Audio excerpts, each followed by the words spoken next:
locally here, do you have any formal timetable of when you would like to know the owner of the Broncos from the family trust and all of that moving forward? Well, the Broncos are in compliance, and they're actually being very well run. Our membership is very happy with that. It's consistent with the way Pat wanted it done. Pat had outlined that exactly the way it's operating. So, from our standpoint, no. But we want to make sure that the team is always in compliance. From an NFL draft standpoint, do you foresee sometime in the future when Denver has the opportunity to host that event? And if so, what?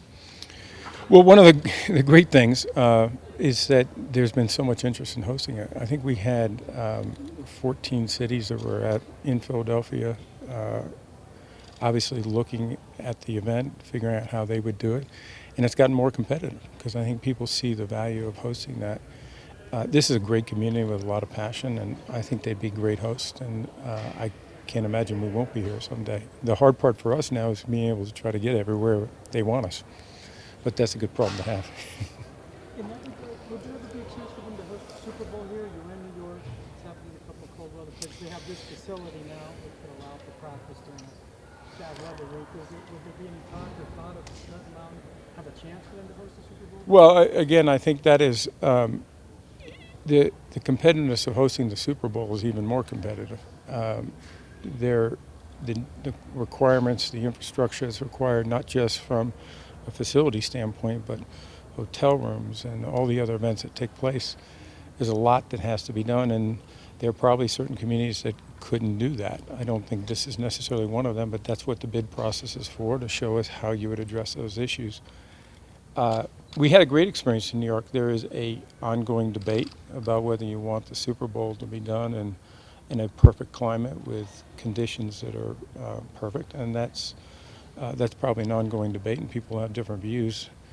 That's why the ownership votes on this, and they'll ultimately make that decision. Just as you mentioned, the view on gambling has evolved. Mm-hmm.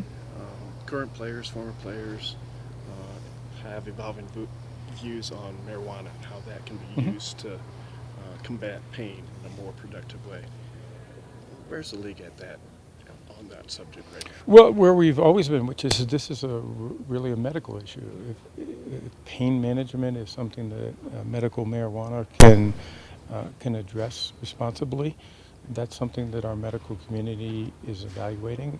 We just proposed to our union in the last month or so that we put some research money behind that to see how we could implement that if there really is the kind of advancements and it can address pain management in an effective and safe fashion.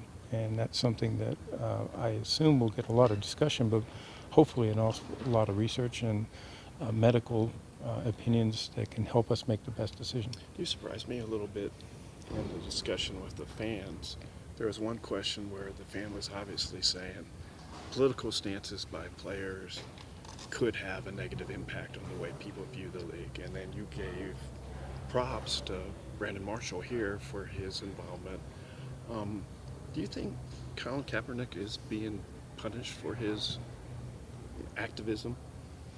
No, I think as far as teams are concerned, teams make a decision on what's in the best interest of their team. If they think they can be a better football team and they can improve their team, I think they're going to make those decisions, and they make those decisions individually. And so I think that's important.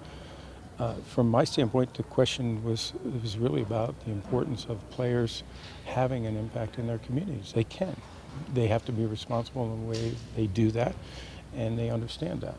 And I think they're an important voice, but they must do it the right way. Do you think the anthem protests did have any negative effect on viewership? I mean, that's what that fan believed. We don't, there was a lot of discussion last year, and we took the approach that we don't dismiss any theories. From our standpoint, clearly the election had an impact, but you saw our ratings come back in the second half of the season, and they were essentially flat, which in today's environment is extraordinary. So We're very confident about the quality of our games, the quality of the entertainment, and the fact that people are watching the games. They're watching differently, though, and that's an evolution in sports, an evolution in entertainment and television and media. Roger, Last one, please. to take off your commissioner hat, if that's even possible for you, and I'd be glad to. evaluate Colin Kaepernick. Do you think he has the talent to be an NFL quarterback? You know, that is one thing, and so I am the commissioner, and even if I took my hat off, I know there are people who make those evaluations, and that's decisions that those teams all make individually. That's not one that I would make as a commissioner, and frankly, I wouldn't. If I took my hat off, I wouldn't make. Okay. Thank you. Okay. Thank you, sir. Yep.